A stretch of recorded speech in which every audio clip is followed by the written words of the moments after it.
రండి, మరి ప్రశస్తమైనటువంటి సమయంలోకి వచ్చాము. ఈరోజు మన మధ్యలో ఎలీషా పాస్టర్ గారు ఉన్నారు. మనకి వాక్య సందేశాన్ని అందజేస్తారు. ఎలీషా పాస్టర్ గారు, వందనాలండి. సమయము 6:10 వరకు ఉంటుంది. దేవుని వాక్యాన్ని అందజేయవలసిందిగా ప్రేమపూర్వక ఆహ్వానము.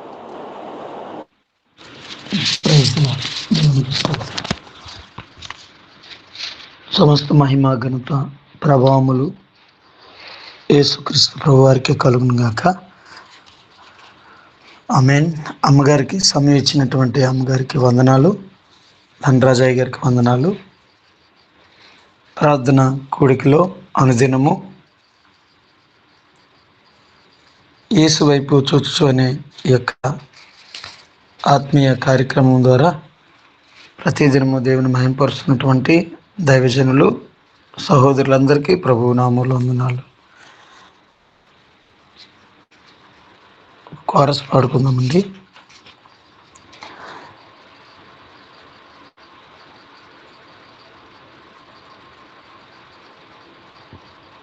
మేలు చేయక నీవు ఉండలేవయ్యా, ఆరాధించక నేను ఉండలేనయ్యా. మేలు చేయక నీవు ఉండలేవయ్యా, ఆరాధించక నేను ఉండలేనయ్యా. యేసయ్యా యేసయ్యా యేసయ్యా యేసయ్యా యేసయ్యా యేసయ్యా యేసయ్యా యేసయ్యా. మేలు చేయక నీవు ఉండలేవయ్యా, ఆరాధించక నేను ఉండలేనయ్యా. మేలు చేయక నీవు ఉండలేవయ్యా, ఆరాధించక నేను ఉండలేనయ్యా. ఆరాధించే వేళలందు నీదు హస్తములు తాకాయి నన్ను, పశ్చాత్తాపము కలిగే నాలో, నేను పాపినని గ్రహించగానే.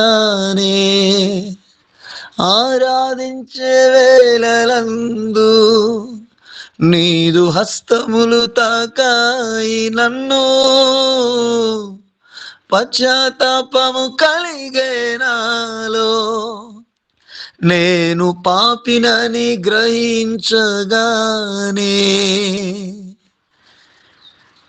నా హృదయము నీతోనంది, నీకు వేరై మానలేనని, నీకిష్టమైన దరి కనుగంటి నీతో చేరి. యేసయ్యా యేసయ్యా యేసయ్యా యేసయ్యా. మేలు చేయక నీవు ఉండలేవయ్యా, ఆరాధించక నేను ఉండలేనయ్యా. మేలు చేయక నీవు ఉండలేవయ్యా,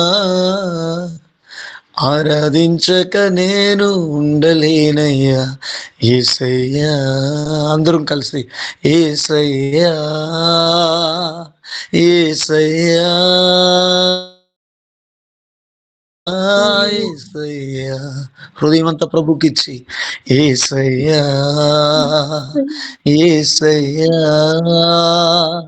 యేసయ్యా యేసయ్యా యేసయ్యా యేసయ్యా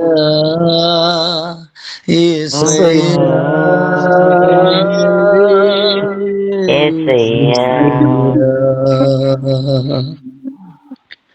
ప్రార్థన చేసుకుందాం. ప్రేమ కలిగిన మా తండ్రి, కృప కలిగిన మా దేవ, సర్వశక్తివంతుడైనటువంటి ఆదరణకర్త అయిన మా పరిశుద్ధాత్మ దేవుడా, నీకు వందనాలు. నీ పరిశుద్ధమైన నామాన్ని బట్టి స్తుతిస్తూ ఉన్నాం ప్రభువా. సర్వ శరీరులకు దేవుడైన వాడా, నీకు వందనాలు. నీకే మహిమ ఘనత ప్రభావములు చెల్లిస్తున్నాం. మరి ఒక దినము మా జీవితంలో మీరు అనుగ్రహించినందుకే నీకు వందనాలు అయ్యా. సజీవమైనటువంటి నీ సన్నిధిలో సజీవులుగా ఉండి నేను స్తుతించే భాగ్యం మాకు ఇచ్చినందుకే నీకు వందనాలు స్వామి. నీ పరిశుద్ధమైనటువంటి నీ నామాన్ని, పరిశుద్ధమైనటువంటి అయ్యా నీ సన్నిధిని అయ్యా మేము అనుభవిస్తూ ఇంతవరకు ప్రభు మేమందరము ఏకాత్మతో, ఏక మనసుతో, ఏక ఉద్దేశముతో నీ బిడ్డలుగా, మీ ప్రజలుగా, మీ పరిచారకులుగా మేము నిన్ను స్తుతిస్తూ, ప్రార్థిస్తూ, ఆరాధిస్తూ అయ్యా నీ మాటలు ధ్యానిస్తూ ఉన్నప్పుడు మా మధ్య నుండి మీరు మహిమ పొందుతున్నందుకే నీకు వందనాలు ప్రభువా. మాకు కాదు యెహోవా, మాకు కాదు, నీ కృపా బాహుల్యమును బట్టి మీ నామమునికి సమస్త మహిమ ఘనత ప్రభావములు కలుగునుగాక. అన్ని నామముల కన్నా పై నామము కలిగిన దేవ, నీకే స్తుతులు స్తోత్రాలు చెల్లించుకుంటూ ఇదిగో నాయన, వాక్యం ద్వారా నాతో మాతో మీరు మాట్లాడండి అయ్యా. మాకు కావలసినటువంటి అయ్యా శ్రేష్టమైన ఈవులను మీరు అనుగ్రహించండి. శారీరక సంబంధమైనటువంటి అయా ఆహారం కొంత మట్టుకి ప్రయోజనకరం అయి ఉండొచ్చేమో, కానీ ఆత్మ సంబంధమైన ఆహారం మాకు అనుగ్రహించండి.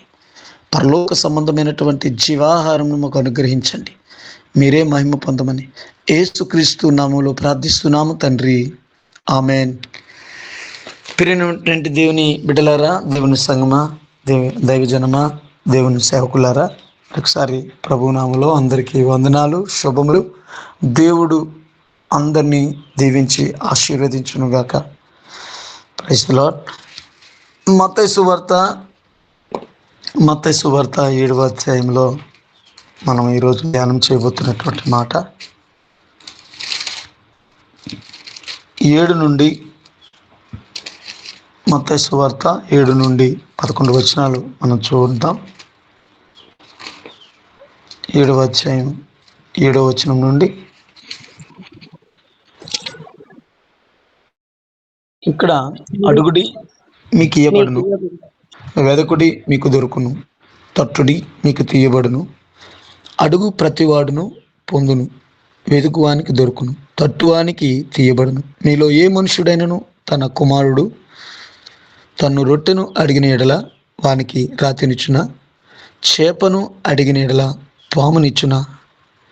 మీరు చెడ్డవారయుండి మీ పిల్లలకు మంచి ఈవులను ఇయ్యనెరిగి ఉండగా పరలోకమందున్న మీ తండ్రి తన్ను అడుగు వారికి అంతకంటే ఎంతో నిశ్చయముగా మంచి ఈవులనిచ్చును.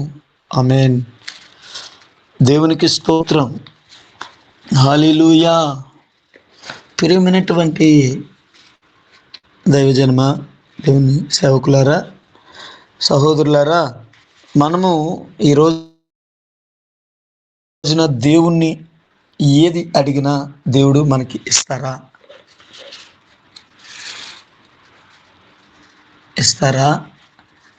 ఇవ్వరా అంటే, ఇక్కడ యేసుక్రీస్తు ప్రభుల వారు అడుగుడి మీకు ఇవ్వబడును అని అన్నారు. అంటే మనము అడిగితే ఆయన ఇస్తారు. దేవునికి స్తోత్రం కలుగును గాక. మనము ఏది అడిగినా ఆయన ఇస్తారు. హల్లెలూయా. మనము ఏది అడిగినా ఆయన ఇస్తారు. ఏది అడిగినా ఆయన ఇస్తారు. కానీ అడిగే విధానం, ఏది అడగాలి ఏది అడగకూడదు అనేది కూడా ఆయనే వాక్యం ద్వారా ఈరోజు మనకి తెలియజేస్తారని నేను ఈ యొక్క మాటలు మీకు తెలియజేస్తున్నాను. ఈ దినమున మనం ఏది అడుగుతున్నాం, ఏది అడగకూడదు, ఏది అడగాలి ఏది అడగకూడదు, ఏది మనం పొందుకుంటున్నాం, ఏది పొందుకోలేకపోతున్నాం. ప్రియమైనటువంటి దేవుని బిడ్డలారా, దేవుని వాక్యం చెప్తుంది, అడుగుడి మీకు ఇవ్వబడును, వెదకుడి మీకు దొరుకును, తట్టుడి మీకు తీయబడును. అడుగు ప్రతి వానికి ఆయన ఇస్తాడు. హల్లెలూయా, స్తోత్రం. అడిగే విధానంలో చాలా భయంకరమైన పరిస్థితుల్లో మనుషులు, విశ్వాసులు వెళ్ళిపోతున్నారు. చాలా బాధాకరమైన విషయాలు, బాధాకరమైన పరిస్థితులకు వెళ్ళిపోతున్నాం చాలాసార్లు. చాలామంది దేవుడు అడగమన్నాడు కదని రకరకాలుగా వాళ్ళ కోరికలు లిస్టు చిట్టా తయారు చేసి, ఒక చిట్టా తయారు చేసుకొని చక్కగా శుభ్రంగా కూర్చొని దేవుని దగ్గర అడుగుతూ ఉంటారు. చక్కగా అడుగుతారు. ప్రభువు నమ్మదగిన వాడు, అన్నీ అనుగ్రహిస్తుంటారు, అన్నీ ఇస్తుంటారు. ఆయన ప్రతిదీ ఇవ్వబట్టే మనం ఎంత సౌఖ్యంగా, సుఖంగా, సంతోషంగా, సమాధానంగా, ఆరోగ్యంగా మన మన బిడ్డలు, మన కుటుంబాలు, మనము ఉండగలుగుతున్నాం. ఆనందిస్తూ ప్రభు సన్నిధిలో గడపగలుగుతున్నాం.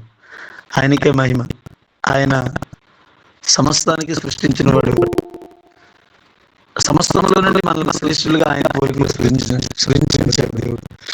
అయితే మనకి ఏదైనా ఇస్తారు, కానీ మనం అడిగేది అనేది మనం తెలుసుకోకుండా అడుగుతుంటాం. దేవుడు కొన్నిసార్లు బాధపడుతుంటాం, ఇబ్బంది పడుతుంటారు. దేవుడు అన్నది ముఖ్యంగా శారీరక సంబంధమైన వారి కొరకు ఆయన అడగమన్నారు. ఇక్కడ పెట్టే చేప అనే మాట ఉంది. రొట్టెని అడిగితే రాతినిస్తారా మీరు?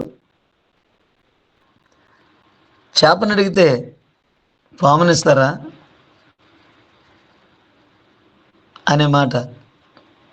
మీ పిల్లలకు మంచి ఈవులను నెరిగి ఉండగా పరలోకమందున్న మీ తండ్రి తన్ను అడిగి వారికి నిశ్చయముగా శ్రేష్టమైన మంచి ఈవులు ఇస్తారు.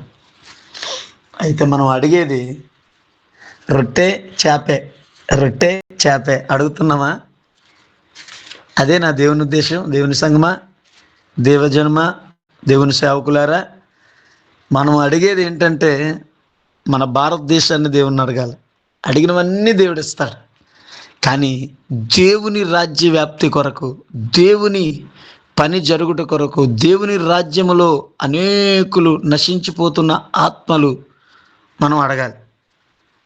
మన భారతదేశంలో అనేక మంది ప్రజలు, మన చుట్టుపక్కల ప్రజలు, మన ప్రాంతాల్లో, మన గ్రామాల్లో, మన కుటుంబంలో, మనం ఉంటున్న ఏరియాలో ఎంతమంది ప్రజలు నశించిపోతున్నారు, నాశనం అయిపోతున్నారు.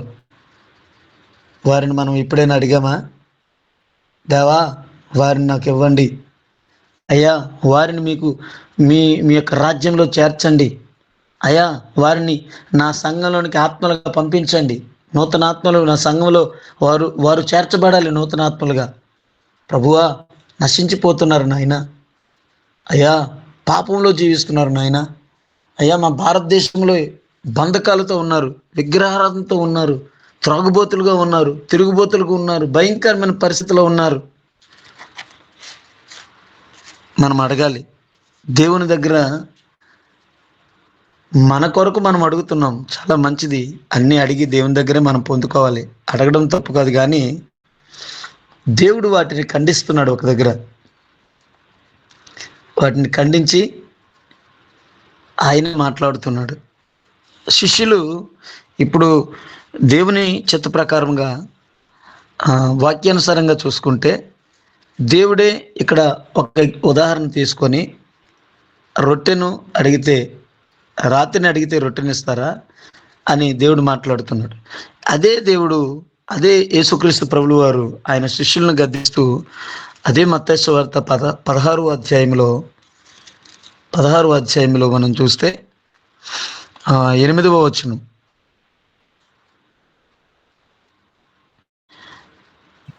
యేసు అది ఎరిగి, అల్ప విశ్వాసులారా, మన యొద్ద రొట్టెలు లేవని మీరెందుకు ఆలోచించుకొనుచున్నారు?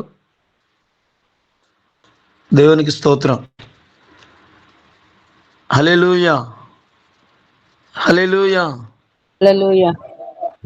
ఇక్కడ శారీరక సంబంధమైన విషయాల కొరకు ఎక్కువగా మనం ఆలోచన కలిగి ఉన్నామని అంటే, యేసుక్రీస్తు ప్రభులు వారు వారి శిష్యులతో చెప్తున్న మాట ఏంటంటే, అల్ప విశ్వాసులారా అనే మాట.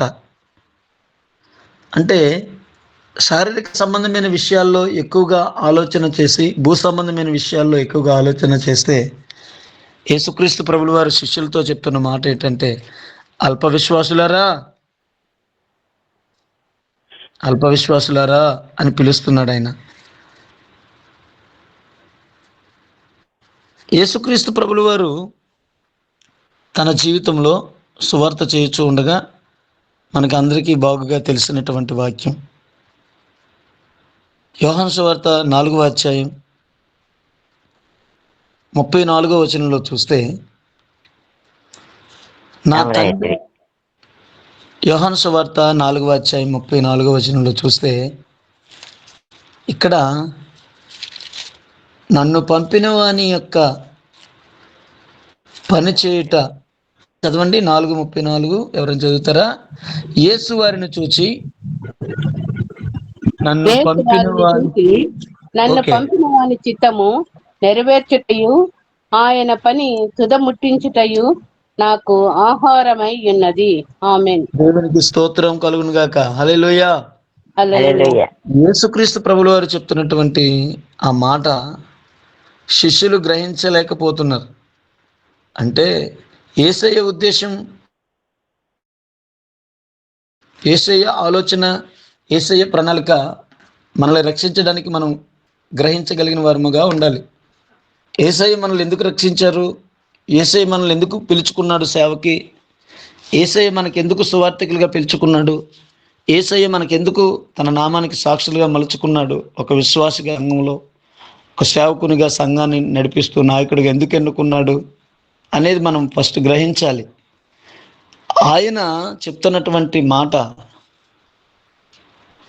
ఆయనను పంపిన వాని యొక్క చిత్తము నెరవేర్చుట. హల్లెలూయా. ఆయన పంపిన వాని చిత్తము నెరవేర్చుట. మన తండ్రి అయిన దేవుని యొక్క చిత్తము యేసుక్రీస్తు ప్రభుల వారు గ్రహించారు. ఆయన చిత్తాన్ని గ్రహించి ఆయన ఇష్టాన్ని నెరవేర్చుతూ ఆయన పరిచర్య ప్రారంభించారు. ఆయన చేస్తున్న పని ఏంటండి? అక్కడ ఆయన చేస్తున్న పని ఏంటి? సువార్త చేస్తున్నారు. హల్లెలూయా, హల్లెలూయా. ఆయన చేస్తున్న పని ఏంటంటే సమరయ స్త్రీతో మాట్లాడుతున్నారు. సమరయ స్త్రీ దగ్గరికి వెళ్ళి దేవుని గురించినటువంటి దేవుని రాజ్యమును గురించినటువంటి మర్మములను బయలుపరుస్తున్నారు, సత్యాన్ని ప్రకటిస్తున్నారు, సువార్త చేస్తున్నారు. భారముతో నశించిపోతున్న ఆత్మల కొరకు సువార్త చేస్తున్నారు. మనం అడిగే విధానం దేవుని దగ్గర అడుగుతాం, అడగాలి, సువార్త చేయాలి. మొట్టమొదటిగా మనము దేవుని సన్నిధికి అనేకులను దేవుడు తీసుకురావాలని ప్రార్థన చేయాలి. రెండవదిగా మనం యేసుక్రీస్తు ప్రభువారు చేసినటువంటి ఆయన తండ్రి అయిన దేవుని యొక్క చిత్తం నెరవేర్చుట అంటే సువార్త ప్రకటించుట. ఆయనకి ఏమైనది?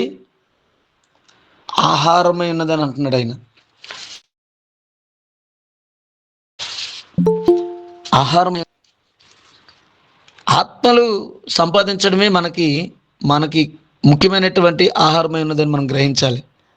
యేసుక్రీస్తు ప్రభుల వారు వారి శిష్యులు వచ్చి ఆహారం తెచ్చమయ్యా, తినయ్యా అంటే ఆయన అంటున్నాడు, ఆయన పని తుదముట్టించుటయు నాకు ఆహారమై ఉన్నది. ఈ శిష్యులు ఈలోగా శిష్యులు బోధకుడా భోజనం చేయమని ఆయనను వేడుకొండ్రి. 31వ వచనం. అందుకు ఆయన భుజించుటకు మీకు తెలియని ఆహారం నాకు ఉన్నదని వారితో చెప్పగా శిష్యులు ఆయన భుజించుటకు ఎవడైనా ఏమైనాను తెచ్చినేమో అని ఒకరితో ఒకరు చెప్పుకున్నారంట. శరీర సంబంధమైన ఆలోచనలే శిష్యుల్లో, భూ సంబంధమైన ఆలోచనలే. ఏమి తిందాం, ఏం త్రాగుదాం, ఏం ధరించుకుందాం. మత్తయి సువార్త 6వ అధ్యాయం 31. ఏమి తిందమా, ఏమి త్రాగుదామా, ఏమి ధరించుకుందామా? దైవికమైనటువంటి చింత, దైవికమైనటువంటి భయము, దేవుని పని జరగాలనే ఆలోచన, ఆత్మలు రక్షించాలనే ఆలోచన, సంఘము స్థిరపరచబడాలి భూమి మీద, దేవుని రాకడ సమీపిస్తుంది, అది నిష్కలంకంగా మచ్చైనను డాగైనను పరిశుద్ధముగాను సంఘము స్థాపించబడాలనే ఆలోచన చింతన లేని క్రైస్తవ సమాజాలు, క్రైస్తవ సంఘాలు, దైవజనులు చాలామంది ఈ రోజుల్లో మనం చూడగలుగుతున్నాం. కానీ మనమైతే అలా ఉండకూడదని ప్రభువు కోరుకుంటున్నాడు. ఈ శిష్యులు కూడా భోజనం ఎవరో తెచ్చారులే, ఆహారం ఎవరో తెచ్చారులే, ఎంతసేపు ఆహారం కోసమే, భూ సంబంధమైన వాటి అవసరతల కొరకే నా దేవుని సన్నిధిలో ప్రార్థన చేయడం. అయ్యా అయ్యా, అది వాస్తవమే, మంచిదే, నీ గురించి నువ్వు ప్రార్థన చేసుకోవాలి. కానీ అన్నిటికంటే శ్రేష్టమైనది ప్రభువు రాజ్యం స్థాపించబడాలి, నశించిపోతున్న వారు రక్షించబడాలి, పాపంలో శాపంలో జీవిస్తున్న వారు విడుదల పొందాలి, సత్యాన్ని గ్రహించాలి. కన్నీరు కారుస్తున్నావా? ఉపవాసం ఉంటున్నావా? యేసుప్రభు వారు అక్కడ ఉపవాసం ఉన్నట్టే ఆహారం తినమంటే నా తండ్రి చిత్తం చేయటే నాకు ఆహారం అంటున్నాడు ఆయన. అంటే ఆయన శరీర సంబంధమైన ఆహారం తినటం లేదు, ఆత్మ సంబంధమైన ఆహారం, తండ్రి చిత్తం చేయటే ఆయనకు ఆహారం అంటున్నాడు. దేవుని రాజ్య వ్యాప్తి, దేవుని పని జరిగించేటే ఆయనకు ఆహారం. దేవునికి స్తోత్రం కలుగునుగాక. ఆమేన్. హల్లెలూయా. ఆయన పని చేయాలి, ఆయన పని చేయాలి. ఈ రోజున సంఘాలలో భూ సంబంధమైనటువంటి సంపాద్యం కొరకు, భూ సంబంధమైనటువంటి ధనము కొరకు, ఆశల కొరకు, ఏదేదో పొందుకున్నట్టు కొరకు సంఘాలు పాడైపోతున్నాయి, విచ్ఛిన్నమైపోతున్నాయి. ఆత్మల భారంతో పరిచర్య చేస్తే ఆత్మలు రక్షించబడతాయి. డబ్బు సంపాదన కోసం పనిచేస్తే డబ్బు సంపాదన జరుగుతుంది. ఉద్యోగం కొరకు ఎదురు చూస్తే ఉద్యోగం కోసం చదివేవాడికి ఉద్యోగం లభిస్తుంది. కష్టపడి కూలి చేసేవాడికి కష్టం, వాడి కూలి పని వాడి కష్టాన్ని బట్టి కూలి మిగులుతుంది. ఎవరి పనిని బట్టి వారికి దేవుడు ప్రతిఫలం ఇస్తాడు. దేవుని సేవకుడైన వాడు ఆత్మల కొరకు పనిచేసేవాడుగా ఉండాలి, ఆత్మల కొరకు విజ్ఞాపన చేసేవాడుగా ఉండాలి. అన్న వస్త్రముల కొరకు కాదు విజ్ఞాపన చేయడం, శరీర సంబంధమైన భూ సంబంధమైన వాటి కొరకు కాదు ప్రార్థన చేయడం. మొట్టమొదటిగా యేసుక్రీస్తు ప్రభులు వారు చెప్తున్నటువంటి మాట, అడగమంటున్నాడు.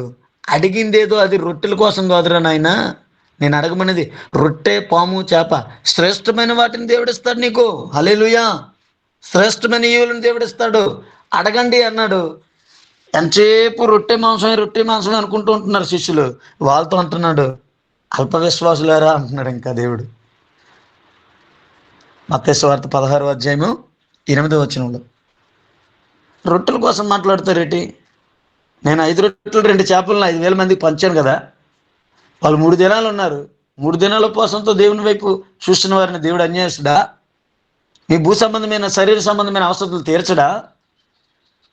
వాటి మీద నీ దృష్టి ఎందుకు పడుతుంది? నీ దృష్టి దైవికమైనది, దేవుని సన్నిధిలో దైవికంగా ఉండాలి. నీ దృష్టి పరలోక సంబంధమైన వాటి కొరకు దేవుని మీద నీ దృష్టి పెట్టాలి. కానీ భూ సంబంధమైన వాటి మీద దృష్టి పెట్టి మోకరించి ప్రార్థన చేస్తావా? భూ సంబంధమైన వాటి మీద మనసు పెట్టుకొని దేవుని సన్నిధిలో కన్నీరు కారుస్తావా? ఎంతసేపు ఇదే బాధన? ఎప్పుడైనా నీ ఆత్మరక్షణ కొరకు కన్నీరు కార్చావా? నీ బిడ్డలు పాపంలో ఉన్నారని కన్నీరు కార్చావా? పశ్చాత్తాపడ్డావా? నీ భర్త రక్షణ కొరకు కన్నీరు కారుస్తున్నావా? ప్రతిరోజు విజ్ఞాపన చేయాలి, ప్రతిరోజు కన్నీరు కార్చాలి. నశించిపోతున్న కుటుంబ సభ్యుల కొరకు కన్నీరు కార్చాలి. ఇది మన విధి అయ్యన్నది. మొట్టమొదటిగా చేయవలసిన పని విధి. దేవుని సంగమా, ఇప్పుడు మీరు చేయటం లేదనే ఉద్దేశంతో నేను చెప్పట్లేదు సుమా, దయచేసి నన్ను అర్థం చేసుకోనండి. ఎవరైనాను ఒకవేళ ఇలాంటి బలహీనతలు ఉంటే సరి చేసుకోవాల్సిందిగా మనవి చేస్తున్నాను. మన భారతదేశం కొరకు ప్రతి క్షణం మనం ప్రార్థన చేయాలి. నశించిపోతున్న ప్రజలను రక్షించడానికే దేవుడు మనల్ని ఎన్నుకున్నాడండి. చాలామంది క్రైస్తవ సమూహాలు, సంఘాలలో సాక్ష్యాలు లేవు. సాక్ష్యాలు లేనటువంటి జీవితాలతో భయంకరమైన స్థితిలో ఉంటూ పరిచర్యలు చేయుచున్నటువంటి సేవకులుగా కావాలి చాలామంది ఉన్నారు. అయితే నేను విమర్శించడానికి ఈ మాట చెప్పట్లేదు, నేను చెప్తున్నమాట. మనము కలిగినటువంటి పరలోకపు దర్శనం, పరలోకపు సంబంధమైనటువంటి పని ఆత్మల రక్షణ. ఆత్మల రక్షణ కొరకు మనం పాటుపడేవారంగా ఉండాలి. హల్లెలూయా. దేవునికి స్తోత్రం. హల్లెలూయా. యోహాను సువార్త 6వ అధ్యాయము చదువుదామండి. 26, 27 వచనాలు. యోహాను సువార్త 6వ అధ్యాయము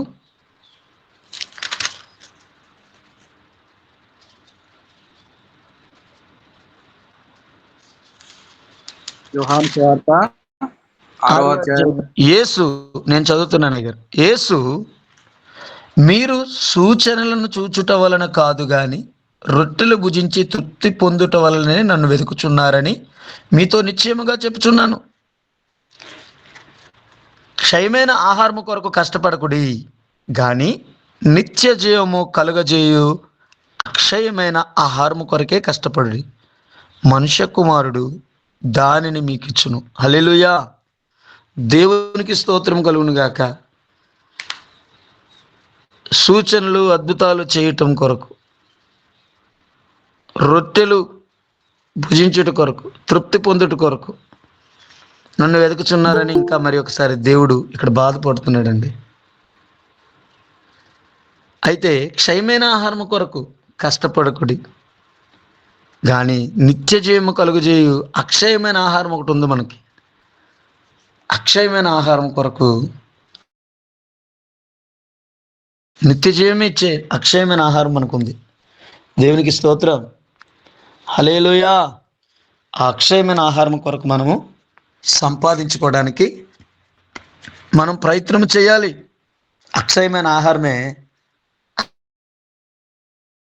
ఆత్మలు. అక్షయమైన ఆహారమే దేవుని చిత్తము చేయడం, ఈ భూమి మీద దేవుని పని జరిగించడం, దేవునికి మహిమకరంగా మనం జీవించడం, దేవుని సన్నిధిలో మనం గడపడం, ప్రార్థించడం, అంగలార్చడం, వాక్యం చదవడం, ఆధ్యాత్మికమైనటువంటి విషయాల్లో ముందుండడం, సంఘంలో పరిచర్య చేయడం, సమాజంలో దేవునికి సాక్షిగా జీవించడం, ఇవన్నీ కూడా అక్షయమైనవి. అక్షయమైన ఆహారానికి సూచన, సాదృశ్యమైనది. దేవుని సంగమా, క్షయమైపోయే ఆహారము ఏంటో అనేది ఒకసారి మనం చూద్దామా. హోషేయ గ్రంథము 4వ అధ్యాయము 7-8 వచనాలు చదువుదాం. హోషేయ గ్రంథము 4వ అధ్యాయము 7-8 వచనాలు. దేవునికి స్తోత్రం. హల్లెలూయా. 4వ అధ్యాయము 7-8. తమకు కలిమి కలిగిన కొలది వారు నా యొడల అధిక పాపము చేసిరి గనుక వారి ఘనతను నీచ స్థితికి మార్చుదును. నా జనుల పాపములను ఆహారముగా చేసుకొందురు. చూసారండి, ఇక్కడ క్షయమైపోయిన ఆహారం ఏంటంటే పాపములో జీవిస్తూ తమకు కలిగినటువంటి కలిమిని బట్టి, ఆశీర్వాదాన్ని బట్టి, అబ్బా నేను దేవుని నమ్ముకున్నాను, నాకు ఇన్ని ఆశీర్వాదాలు వస్తున్నాయి, నాకు ఎన్నో మేలులు జరుగుతున్నాయి, ఎన్నో కార్యాలు దేవుడు నా జీవితంలో చేస్తున్నానని తృప్తి పడిపోతూ దేవునికి దూరం అయిపోతున్న వారు అనేకులు ఉన్నారు. వారికి కలిమి కలిగిన కొలది అనే రాయబడి ఉంది. వారు నా యొడల అధిక పాపము చేసిరి. కలిమి కలిగిన కొలది. చాలామంది వారికి ఉన్న ధనము, డబ్బు, ఆస్తి, సంపాదనను బట్టి వారు క్రైస్తవులే, దేవుని బిడ్డలే అయినప్పటికీ కూడా పాపములో పడిపోయి పాపమునే ఆహారముగా చేసుకున్నారంట. నా జనుల పాపములను ఆహారముగా చేసుకొందురు. నా జనుల పాపములను ఆహారముగా చేసుకొందురు. దేవుని జనులు పాపాన్నే ఆహారంగా భుజిస్తున్నారు చాలామంది. వీళ్ళెవరు అంటే, వీరు ఏమవుతారంటే క్షయమైపోయేవారు, నిత్య జీవానికి వెళ్ళరు, నిత్యత్వం చూడరు, దేవుని సన్నిధిలో చేరరు, పరలోక రాజ్యంలో ఉండరు అని దేవుడు హెచ్చరిస్తున్నాడు.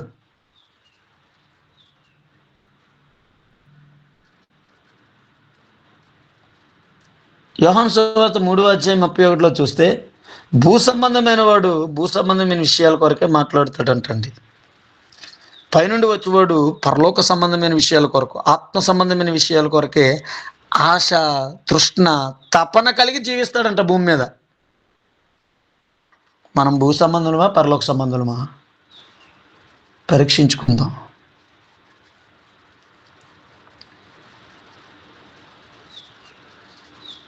ఆత్మ సంబంధులుగా ఉంటే ఆత్మానుసారమైన ఆలోచనలు, ఆత్మానుసారమైన నడిపింపు, పరిశుద్ధాత్మ దేవుడు నడిపించే విధానంలో నడుస్తాం. భూ సంబంధిగా కానీ ఉంటే భూ సంబంధమైన ఆలోచనలు, భూ సంబంధమైన తలంపులే, భూ సంబంధమైన మాటలే, భూ సంబంధిగానే బ్రతుకుతావు. అక్షయమైన ఆహారం పాపములు చేస్తూ దాన్నే భుజిస్తావు. దాన్నే మనం చేస్తాం. దాన్నే నేను చేస్తాను. నేను ఎవరిని అంటే అలాగని జీవిస్తే నేను భూ సంబంధిని, పాపము ఆహారంగా చేసుకుని తినేవాడిని. ప్రియులరా, ఇక్కడ యేసుక్రీస్తు ప్రభుల వారు శిష్యులతో నేర్పిస్తున్న విధానం ఏంటంటే, దేవుణ్ణి మీరు అన్నీ అడగండి, అన్నీ ఇస్తాడాయన. కానీ అదే అడగడం కాదు. అదే అంటే శరీర సంబంధమైన వాటిని అడగడం కాదు, కానీ ఆత్మ సంబంధమైన వాటిని మనం అడగాలి. శరీర సంబంధమైన వాటిని అడగక మునిపే ఆయన ఇస్తానని చెప్పి మత్తయి సువార్తలో ఒక మాట చెప్దాం. ఇంకొక మాట చదివిస్తాను. యోవేలు గ్రంథంలో చదివిన తర్వాత మనం మత్తయి సువార్తలోకి వెళ్దాం. యోవేలు గ్రంథం 1వ అధ్యాయం 16వ వచనం. యోవేలు. హల్లెలూయా, దేవునికి స్తోత్రం, దేవునికి కలుగును గాక. హల్లెలూయా. యోవేలు గ్రంథంలో 1వ అధ్యాయము 16వ వచనంలో చూస్తే, మనము చూచుచుండగా మన దేవుని మందిరంలో ఇక సంతోషమును ఉత్సవమును నిలిచిపోయెను, మన ఆహారము నాశనమాయెను అనే మాట ఉంది. దేవుని మందిరములో జరగవలసినటువంటి ఉత్సవాలు, సంతోషాలు నిలిచిపోయింది. ఆహారం అట నాశనం అయిపోయిందంట. దేవుని ఆహారము ఏ ఆహారం అండి? అది ఆత్మలు, అనగా లోకములో ఉన్న మనమందరం విశ్వాసులము, సంఘాలలో విశ్వాసులు, ఆత్మలు. ఇవి నాశనం అయిపోతున్నాయని బాధపడుతున్నాడు దేవుడు. దేవుని మందిరంలో పరిశుద్ధత నిలిచిపోయింది, ఆత్మీయత నిలిచిపోయింది, దేవునికి మహిమ నిలిచిపోయింది. దేవుని ఆహారం నాశనం అయిపోతుంది. దేవుని సంఘానికి నువ్వు వెళ్తున్నది ఎందుకు అంటే భక్తి నేర్చుకోవడానికి, పరిశుద్ధత నేర్చుకోవడానికి, దేవుని చిత్తం తెలుసుకోవడానికి, దేవునికి మహిమకరంగా బ్రతకడానికి తప్ప ఇది ఇస్తాడని, అది ఇస్తాడని, అది కావాలని, ఇది కావాలని వెళ్ళొచ్చు. అన్ని జనులు కూడా అలాగే వెళ్తున్నారు. ఇప్పుడు గుడికి వెళ్ళి కొబ్బరికాయలు కొడతానని మొక్కుంటారు. ఎందుకు? నా కొడుకు బాగా చదువుకుంటే. గుడికి వెళ్ళి అగరబత్తులు వెలిగిస్తారు. ఎందుకు? నా కొడుకు ఉద్యోగం వస్తుందని. అంటే వాళ్ళకి మనకి పెద్ద తేడా ఏముంది? సత్యం వాళ్ళు ఎరగదు, వారికి సత్యం ఎరగరు, మనం సత్యం ఎరిగిన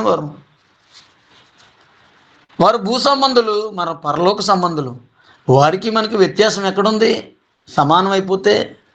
అందుకనే దేవుడు అంటున్నాడు, ఆహారం నాశనం అయిపోతుంది. ఇప్పుడు దేవుని ఆహారం నాశనం అయిపోతుంది సంఘాలలో.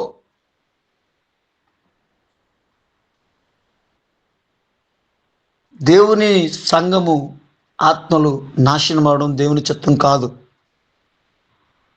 దేవుని రాజ్యంలో చేర్చబడాలి. అక్షయమైన ఆహారము నిత్య జీవమైంది. యోహాను సువార్త 6వ అధ్యాయం 27వ వచనంలో చెప్తున్న మాట. ప్రతి ఒక్కరూ నిత్య జీవం పొందవలసిన వారమే ఉన్నాం. మనము భూ సంబంధులుగా ఆలోచించకూడదు, శరీర సంబంధంగా ఆలోచించకూడదు. ప్రతి సేవకుడు, విశ్వాసులు, సేవకుల్లో నుండి ఉన్న ఆలోచనలు విశ్వాసుల్లోకి వస్తాయి. ఏ మొదలైతే అదే చెట్లో కాయలు చివరిలో నుంచి ఆకులు, పువ్వులు వచ్చి ఆ మొదలుకున్నటువంటి లక్షణంతో ఉన్నట్టు కాయ, అది టెంక, అది విత్తనం ఏదైతే ఉందో అదే విత్తనాలు, ఫలాలు పైనుండి వస్తాయి. పుల్లటి మామిడికాయ అనుకోండి, పుల్ల మామిడికాయలే కాస్తుంది ఆ టెంక విత్తనం వేస్తే. అదే బంగినపిల్లి అనుకోండి, అంటుకట్టి చక్కగా నీట్గా దానికి ఉన్నటువంటి సదుపాయాన్ని బట్టి క్రమబద్ధీకరంగా వేస్తే చక్కగా ఆ మామిడికాయలే మంచి టేస్ట్, తీయటి మామిడికాయలు కాస్తాయి. ఏమండి, దేవుని సంఘంలో నడిపిస్తున్న సేవకులమైన మనం ఏ భారంతో పరిచర్య చేస్తున్నాం? ఇందులో విశ్వాసులు ఎవరైనా ఉంటే మీరు అందరూ సేవకులు ఇలాగ ఉంటారని పాయింట్అవుట్ చేసి మీరు దయచేసి అలా అనుకోవద్దు. కానీ ఉన్న విషయం చెప్తున్నా, సేవకులు ఆత్మల కొరకే పని చేయాలి కానీ కానుకల కొరకు కాదండి. ఏ విశ్వాస దగ్గరికి వెళ్ళి ప్రార్థన చేసినా వాళ్ళు ఎంత ఇస్తారో అని, కానుక ఇచ్చేవారి దగ్గరికి వెళ్ళి ప్రార్థన చేయకూడదండి, తప్పండి. మన పరిచర్య, మన పని దేవుని పని. మనం పని చేసేది సర్వలోకనాథుడైనటువంటి అధికారి దగ్గర పని చేస్తున్నాం. మనం పని చేసి దేవుని వైపు చేతులెత్తాలి తప్ప మనుషుల దగ్గర చేతులెత్తకూడదు. ఈ ప్రతి ఒక్కరము కూడా ఇది గుర్తుపెట్టుకోవాలి. మనం ఆత్మలు రక్షించే పనిలో ఉండాలి. మన పరలోక సంబంధము కనుక మనం దేవుని వైపు చేతులెత్తి దేవుని దగ్గర మన పని ఖచ్చితంగా ఉండి మన పని పరిచర్య నిశ్చయంగా నీతియుక్తంగా జరిగించిన వారం అయితే మాత్రం మన దేవుడు అన్యాయస్తుడు కాదు. మన దేవుడు మనల్ని పోషిస్తాడు. పరిచర్య కానీ నీతిగా యథార్థంగా కానీ చేయకపోతే మాత్రం అందరి దగ్గర అడుక్కుంటాడు. వెళ్ళి పరిచర్య విధానం తప్పిందా, ఆత్మల భారం తప్పిందా, ఆత్మలు ఆహారంగా చేసుకునే పరిచర్యగా కాకుండా ఉందా, శరీర సంబంధమైన పరిచర్య అయిపోద్ది, భూ సంబంధమైన పరిచర్య అయిపోద్ది. ఖచ్చితంగా అందరి దగ్గరికి వెళ్ళి చేతులు ఎత్తుతాడు. ఆత్మ సంబంధమైన పరిచర్యగానే అయితే ఏలియాని పోషించాడు దేవుడు. బైబిల్లో ఉన్న దైవజనులను పోషించాడు, గొప్ప గొప్పవారు. ఏలియాని దేవుడు పోషించలేదా? హల్లెలూయా. అబ్రహాముని దేవుడు ఆశీర్వదించలేదా? మనల్ని విడిచిపెడతాడా దేవుడు? నమ్మదగిన వాడు ఆయన అన్యాయం చేసేవాడా? ఆయన మానవ మాత్రుడా? మాట ఇచ్చి మాట తప్పిపోవడానికి? మన దేవుడు ఎవరండి? మాట ఇచ్చిన దేవుడు, మాట తప్పుడు ఆయన వాగ్దానం చేసిన వాడు, నమ్మదగిన దేవుడు. హల్లెలూయా. మనం నమ్మదగిన దేవుణ్ణి మనం పూజిస్తున్నాం. మనం నమ్మితే నమ్మువానికి సమస్తము సాధ్యమే అని సెలవిచ్చిన దేవుణ్ణి పూజిస్తున్నాం. ప్రియమైన దేవుని సంగమా, దేవుని బిడ్డలారా, నేను పరిశుద్ధుడిని, నేను గొప్పోడిని, నేను అలా చేస్తున్నానని చెప్పి ప్రూఫ్ చేసుకోవడానికి మీ దగ్గర ఈ మాట చెప్పడం లేదు. కానీ చెప్పవలసిన సందర్భం బట్టి మాట చెప్పగలుగుతున్నాను. నా కుమార్తె 3rd క్లాస్ చదువుతుంది. ఆమె చక్కగా చదువుతుంది, మంచి జ్ఞానం కలిగిన ఆమె. కానీ ఆమె చదివించడానికి నేను దేవుని సేవకు వచ్చిన తర్వాత వట్టి చేతులతో వచ్చాను. వట్టి చేతులతోనే పరిచర్య చేస్తున్నాను. నాకు ఎప్పుడు ఏది అవసరమో అప్పుడు దేవుడు వాటిని అనుగ్రహిస్తున్నాడు. అది నేను చెప్పడానికి చాలా సంతోషిస్తున్నాను. దేవుని సన్నిధిలో నేను ఈ మాట చెప్తున్నాను. హల్లెలూయా. నా కుమార్తె ప్రైవేట్ స్కూల్లో వేయాలని నాకు ఆశ. 1st స్టాండర్డ్లో మంచి స్కూల్లో వేసాం. 1st స్టాండర్డ్ చక్కగా చక్కగా ఆమెకి LKG UKG ఏమీ వేయలే, డైరెక్ట్గా 1st స్టాండర్డ్లో వేసాం రిక్వెస్ట్ చేసి.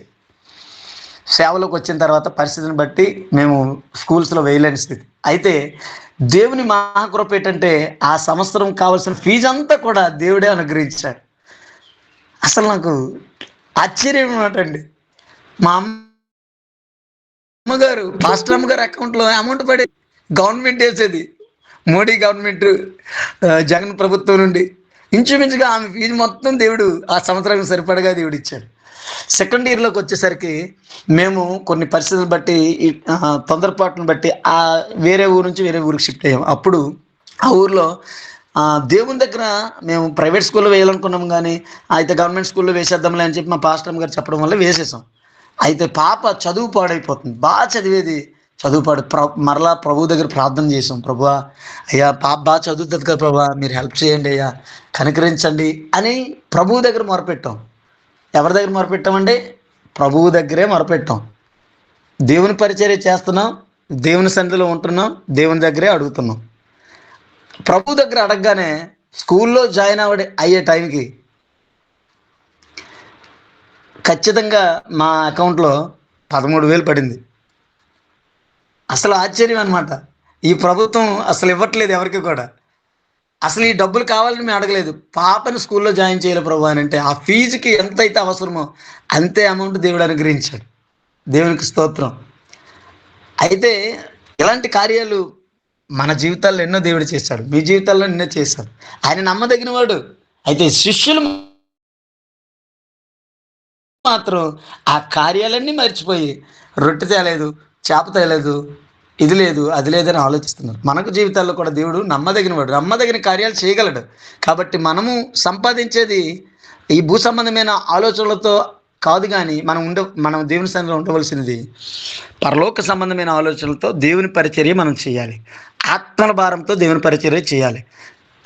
పరిశుద్ధమైనటువంటి మంచి మనస్తత్వం కలిగి దేవుడు ఎలాగైతే పరిచర్య చేస్తాడో అదే రీతిగా మనము పరిచర్య చేయాలి. అటువంటి కృప దేవుడు మన అందరికీ దేవుడు అనుగ్రహించును గాక. సమయం అవుతుంది కనుక నేను ఈ మాటలు ముగిస్తున్నాను. మన ఏది అడగాలి అంటే భూ సంబంధమైన వాటి కొరకు అడగడం కంటే పరలోక సంబంధమైన వాటి కొరకు అడగడం మంచిది. రెండవది, మనం అడిగినప్పుడు దేవుడు ఖచ్చితంగా మనకి శరీర సంబంధమైన వాటిని కూడా దేవుడు అనుగ్రహిస్తాడు. మనము దైవికంగా ఎదుగుతున్నప్పుడు భూ సంబంధమైన వాటినన్నిటినీ మన వెనకన వచ్చేటట్లు దేవుడు మనకి చేస్తాడు. శరీరానికి ఏది అవసరమో అవన్నీ దేవుడు నీకు అనుగ్రహిస్తాడు. అదే ఆఖరిగా మత్తయి సువార్త 1 minute ఉంది. మత్తయి సువార్త 31వ అధ్యాయం మీకు అందరికీ తెలుసు, 6:31. అదొక్కటి చదివేద్దాం. దేవునికి స్తోత్రం కలుగును గాక. సమయం త్వరగా అవుతుంది కనుక ముగించేస్తున్నానండి. టైం మెయింటెనెన్స్ అనేది ఖచ్చితంగా చేయాలి. 31 చదువుదాం. కాబట్టి ఏమి తిందుమా, ఏమి త్రాగుదమా, ఏమి ధరించుకుందామా అని చింతింపకుడి. అన్యజనులు వీటన్నిటి విషయమై విచారింతురు. దేవుడు మొట్టమొదటిగా ఏమన్నాడు? శిష్యుల్ని అల్ప విశ్వాసులారా అన్నాడు. రెండవదిగా అన్యజనులతో సమానంగా పోలుస్తున్నాడండి. అన్యజనులు వీటన్నిటి కోసం విచారపడతారు. అయితే మనమేం చేయాలి? ఇవన్నీ మీకు కావాలని మీ పరలోకపు తండ్రికి తెలియను, కాబట్టి ఆయన రాజ్యమును నీతిని మొదట వెతుకుడి, అప్పుడు అవన్నీ మీకు అనుగ్రహింపబడు. ఇక్కడ ప్రశ్న, దేవుడు చెప్తూ ఉన్నటువంటి ఆన్సర్ రెండు కనిపిస్తుంది. కాబట్టి ఆయన రాజ్యమును నీతిని మొదట వెతుకుడి, అప్పుడు అవన్నీ మీకు అనుగ్రహింపబడుతుంది. దేవుని సంగమా, దేవుని సమూహమా, దాసులారా, పరిచారకులారా, సేవకులైన వారైన వారు, పెద్దవారు ఎవరైనా ఉంటే, నేనైతే చాలా చిన్నవాడిని, వయసులో చిన్నవాడిని, జ్ఞానంలో చిన్నవాడిని, అల్పుడిని. అయితే దేవుడు నన్ను పిలుచుకున్నాడు. నాకు ఇచ్చిన ఆలోచన ప్రకారంగా చెప్పాను తప్ప ఎవరిని ఉద్దేశించి నేను మాట్లాడడానికి నేను సరిపోను. కానీ ఏది ఏమైనా దేవుని వాక్యాన్ని బట్టి మనం సరిచేసుకోవాల్సిన బాధ్యత మనకున్నది.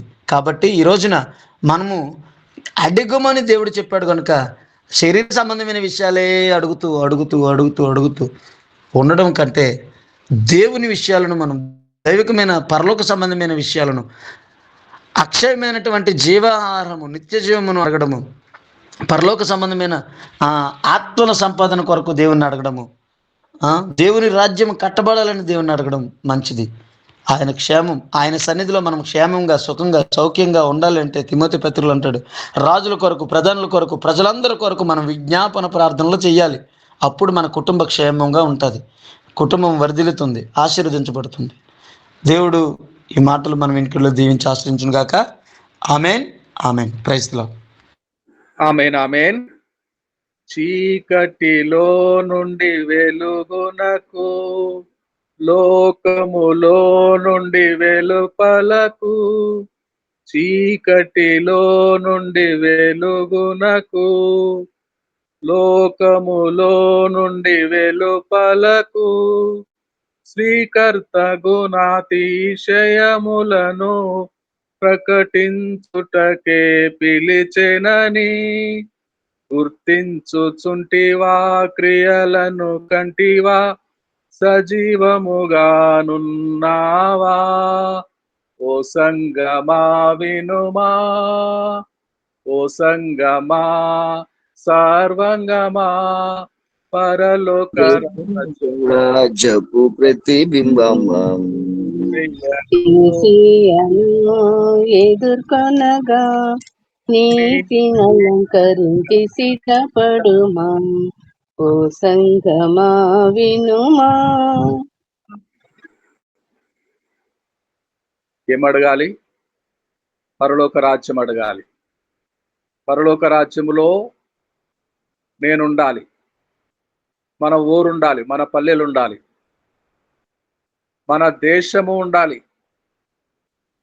ఆ ప్రశస్తమైన పరిశుద్ధమైన పరలోక రాజ్యములో మనమందరము ఉండాలి.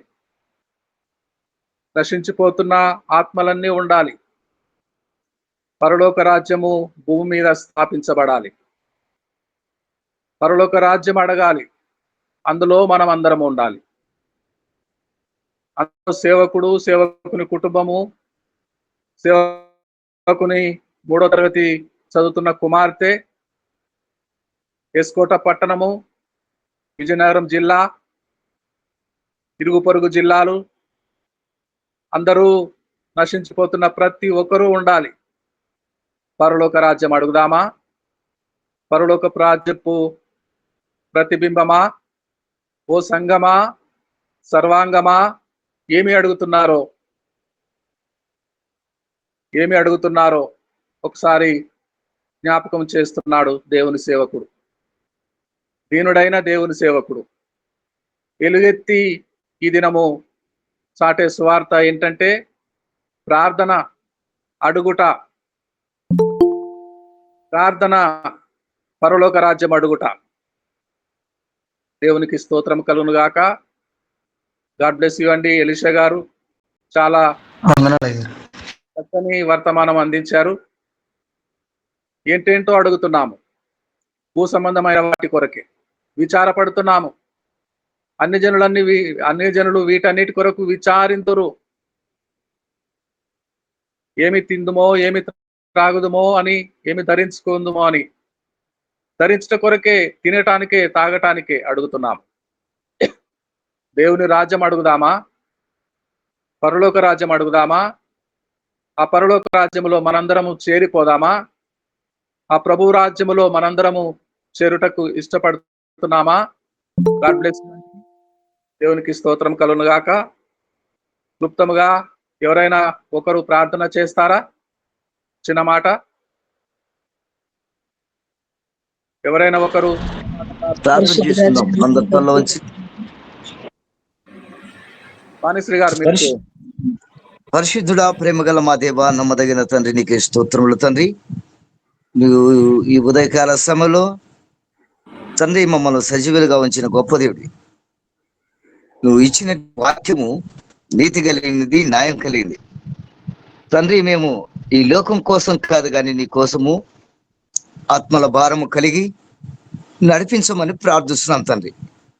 డబ్బు సంపాదించుట కంటే నీ వాక్యము ధ్యానించుటకు, ఆత్మల భారము సంపాదించుటకు నీ కృప దయచేయమని ప్రార్థిస్తున్నాం.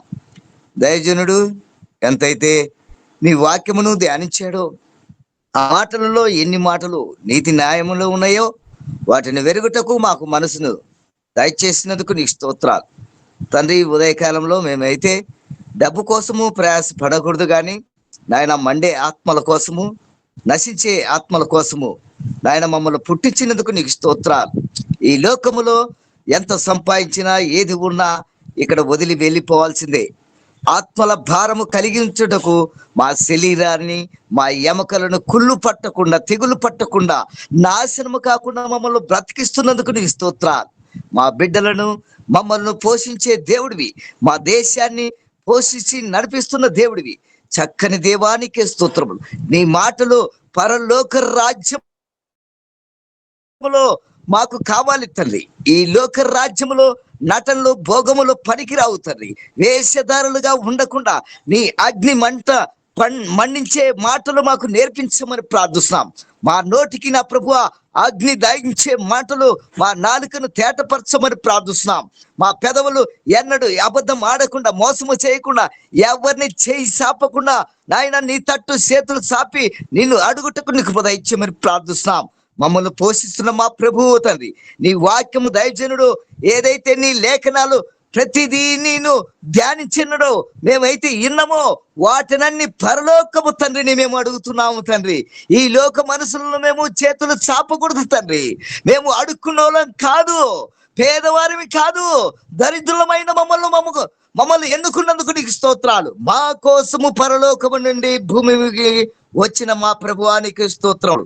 నీ నామాన్ని స్తుతించుటకు అన్ని జనులలో అనేక మందికి నీ వార్తను ప్రకటించుటకు సత్యమైనది, జీవమైనది, ప్రాణమిచ్చింది ఇది దేవుడు వాక్యమని నిజముగా ప్రకటించుటకు సంఘాలు ఎన్నో కడుతున్నారు, కానీ సంఘములో ఆత్మలు సంపాదించే భాగ్యం లేదు.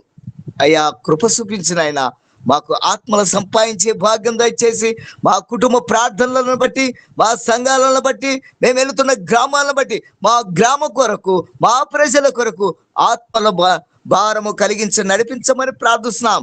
ఈ చిన్న ప్రార్థన మనవిని నా ప్రభువు నీ వాక్యం ద్వారాగా మేము విన్నందుకు, మాతో నడిపిస్తున్నందుకు, మాతో మాట్లాడుతున్నందుకు నీకే మహిమ, ఘనత, ప్రభావం చెల్లిస్తూ యేసుక్రీస్తు నామములో ఈ జూమ్ మీటింగ్ లో ఉన్న ప్రతి ఒక్క కుటుంబాలను నీ చేతులకు అప్పగిస్తున్నాం తండ్రి.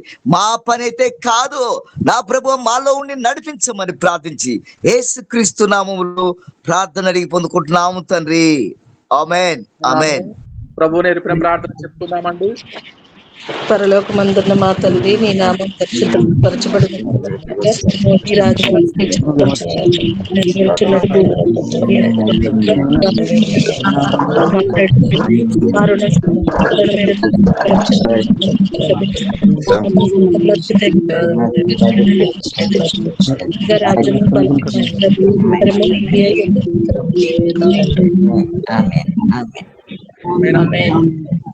దైవజనులు ఎలీషా గారు ఆశీర్వాదం విడుదల చేస్తారు. ఎలీషా గారు. అయ్యా, మన పరమ తండ్రి దేవుని ప్రేమయు, ఆయన కుమారుడు మన రక్షకుడైన యేసుక్రీస్తు ప్రభుల వారి కృపయు, మన ఆదరణకర్తగా ఉండి మనల్ని నడిపిస్తున్న పరిశుద్ధాత్మ దేవుని యొక్క సన్నిధి, కాపుదల సదాకాలము తన రాకడ పర్యంతరము సార్వత్రిక సంఘంతోనూ పరిశుద్ధులతోనూ ఈ యొక్క ప్రార్థనలో ప్రతిదినము పాలు పొందుతున్నటువంటి సమూహంతోనూ నడిపిస్తున్నటువంటి దైవజనుల కుటుంబముతోనూ సదాకాలము తోడే నడిపించును గాక. ఆమేన్.